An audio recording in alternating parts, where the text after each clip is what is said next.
Jam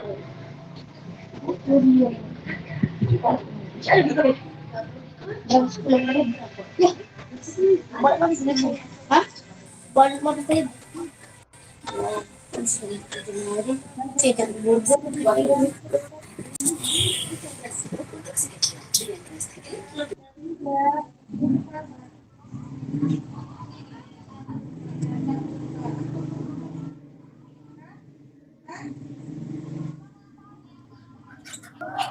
Kami jam 4 ini ada tatap muka, Pak, di kampus, Pak.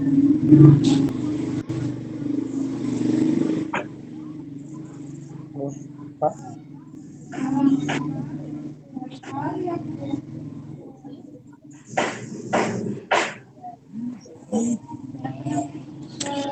Bismillahirrahmanirrahim.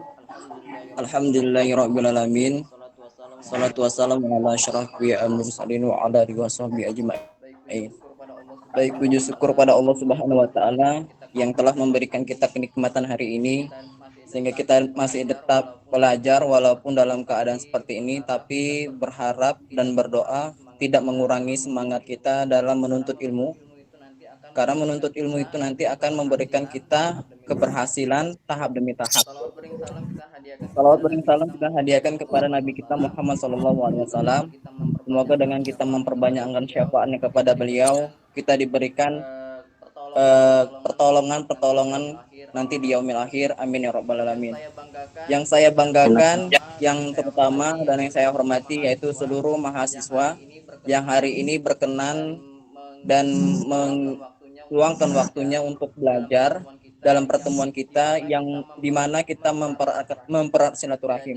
Jadi pada pertemuan kali ini di awal seharusnya pemakalah hari ini presentasi, tapi berhubung kita bersangka baik saja,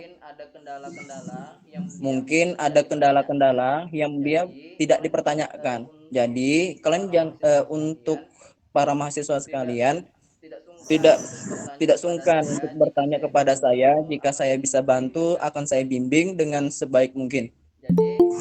Jadi pertemuan hari ini hanya pertemuan seperti ini kita melakukan di aplikasi Meet atau Zoom meeting. Seharusnya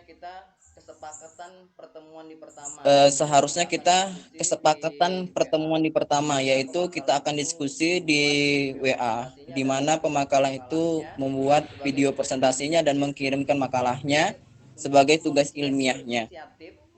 Tapi untuk berinisiatif, maka saya menimbang hal ini kita melakukan pertemuan di sini, melakukan tatap muka juga, tapi secara daring. Para mahasiswa sekaliannya, jadi mata kuliah kita hari ini. Para mahasiswa sekaliannya, jadi mata kuliah kita hari ini mengenai tentang kebijakan pendidikan. Untuk memperkuat dasar-dasar tentang kebijakan pendidikan menjadi landasan dasar kita. Konsep dasar manajemen pembelajaran. Peradaban kuno pada bagian barat ada tulisan-tulisan orang-orang Mesir kuno sekitar tahun 1200 sebelum Masehi menunjukkan sudah adanya pengetahuan serta penggunaan manajemen untuk mengolah-olah soal-soal politik.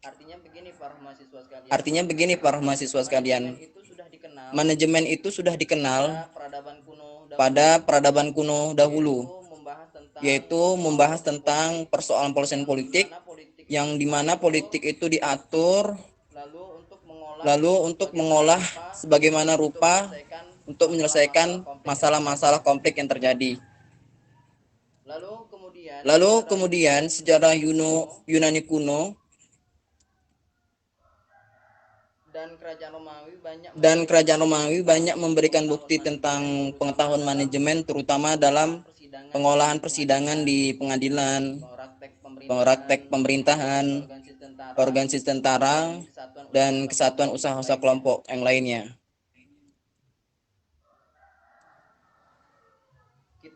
Kita memasuki tentang konsep dasar teoritis sudut pandang, yaitu yang pertama, manajemen itu ada unsur-unsur organisasi. Nah, mungkin kita seluruh mahasiswa sudah mengenal tentang organisasi itu apa dengan bermacam organisasi. Nah, secara pengertian organisasi itu adalah wadah atau tempat, atau yang dikatakan jika kita kaitan dengan manajemen ini adalah aktivitas atau kegiatan-kegiatan manajemen. Jadi kegiatan manajemen sekolah itu dilaksanakan kepada kepala sekolah dan staf, sedangkan manajemen pembelajaran dilaksanakan oleh guru. Artinya manajemen pembelajaran ini guru itu mampu melaksanakan pembelajaran mengatur dengan baik, yaitu mengetahui dasar fungsi bagaimana pembelajaran itu dapat efektif. Secara dasar pengertian unsur manajemen itu ditinjau arti dari manajemen, yaitu secara pengertian itu adalah suatu proses pengetahuan dan pemanfaatan sumber daya yang dimiliki organisasi melalui kerjasama. Artinya antara staf, kepala sekolah, dan guru atau pendidik, bahkan objeknya sebagai peserta didik, mereka mempunyai manajemen yang baik atau kerjasama. Jadi setiap aktivitas melalui dari perencanaan, lalu proses pengorganisasian, terus tahap dari perkoordinir, lalu mengevaluasi dari apa yang telah mereka rencanakan. Sejauh mana keberhasilan itu dapat terlaksanaan atau dapat tersampai kepada tujuan tersebut. Jadi itulah inti dari manajemen. Artinya manajer dalam pembelajaran itu, karena kita tahu pembelajaran itu adalah interaksi antara guru dan siswa dalam prosesnya pembelajaran. Jadi belajar itu adalah suatu yang tidak tahu menjadi tahu untuk menghasilkan suatu pengetahuan. Nah, jadi ilmu manajemen ini sebagai pendidik itu, jika kalian sebagai pendidik atau jadi mata kuliah manajemen pembelajaran ini lebih tepatnya kalian sebagai tutor atau yang dikenal dengan pelatihan-pelatihan. Tahu nggak sih yang namanya bimbingan BIMTEK, ya kan, seperti BIMTEK kurikulum, terus BIMTEK sosialisasi yang lainnya. Nah, disinilah letak peran kalian sebagai mahasiswa. Disinilah letak peran kalian setelah kalian mendapatkan mata kuliah dari di MPI, Manajemen Pendidikan Islam. Nah, jadi kalian itulah peran kalian. Jadi jika kalau kita hari ini lulusan dari tarbiyah, dari pendidikan agama Islam, pasti nanti dia akan bakal jadi seorang guru. Nah, kalau kalian akan bertanya-tanya kan, biasanya ini sering ditanyakan kepada mahasiswa kepada saya, Pak, sebenarnya kami ini sebagai apa? Ya kan? Jadi kalau kepala sekolah memang sudah jelas dia statusnya, dia sekolah dia mengatur manajemen siapa yang dikonsepkan, didesainnya itu adalah seorang guru itu. Bagaimana seorang guru itu dapat berproses dalam proses mengolah anak peserta didik, mengolah dalam dia berlangsungnya pembelajaran yang dikenal dengan artinya gini, bisa memberikan penyuluhan, gambaran, terus mengasih saran bahwasanya nanti dalam pembelajaran jika posisi kalian sebagai kepala sekolah memberikan strategi pembelajaran seperti lebih tepatnya nanti jika anak peserta didik ini mempunyai minat dan bakat dan karakter yang berbeda, pakai strategi PAIKEM, ya kan, aktif, inovatif, kreatif, dan menyenangkan. Terus medianya seperti ini, disiapkanlah seperti media-medianya.